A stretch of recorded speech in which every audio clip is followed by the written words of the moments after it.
साथियों, हमारी सरकार किसानों के कल्याण के लिए, खासकर छोटे किसानों के कल्याण के लिए देश के कृषि जगत के हित में, देश के हित में, गांव गरीब के उज्जवल भविष्य के लिए पूरी सत्यनिष्ठा से, किसानों के प्रति पूर्ण समर्पण भाव से,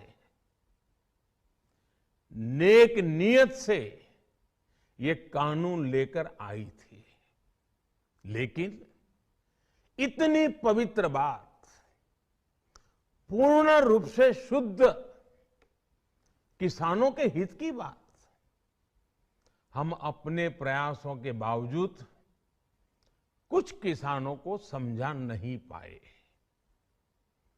भले ही किसानों का एक वर्ग ही विरोध कर रहा था, लेकिन फिर भी ये हमारे लिए महत्वपूर्ण था। कृषि अर्थशास्त्रियों ने, वैज्ञानिकों ने, प्रगतिशील किसानों ने भी उन्हें कृषि कानूनों के महत्व को समझाने का भरपूर प्रयास भी किया। हम पूरी विनम्रता से, खुले मन से उन्हें समझाते रहे। अनेक माध्यमों से व्यक्तिगत और सामूहिक बातचीत भी लगातार होती रही। हमने किसानों की बातों को, उनके तर्क को समझने में भी कोई कोर कसर बाकी नहीं छोड़ी। कानून के जिन प्रावधानों पर उन्हें ऐतराज था, सरकार उन्हें बदलने के लिए भी तैयार हो गई। 2 साल तक हमने इन कानूनों को सस्पेंड करने का भी प्रस्ताव दिया। इसी दौरान ये विषय माननीय सर्वोच्च न्यायालय के पास भी चला गया।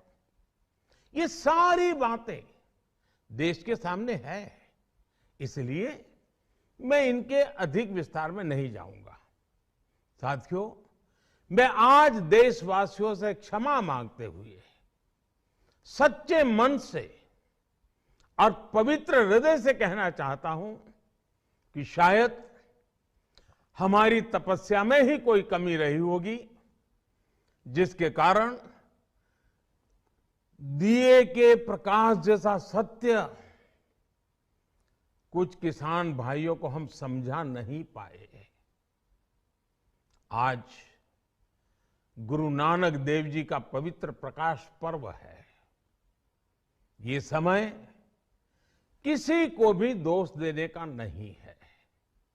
आज मैं आपको, पूरे देश को ये बताने आया हूं कि हमने 3 कृषि कानूनों को वापस लेने का, रिपील करने का निर्णय लिया है।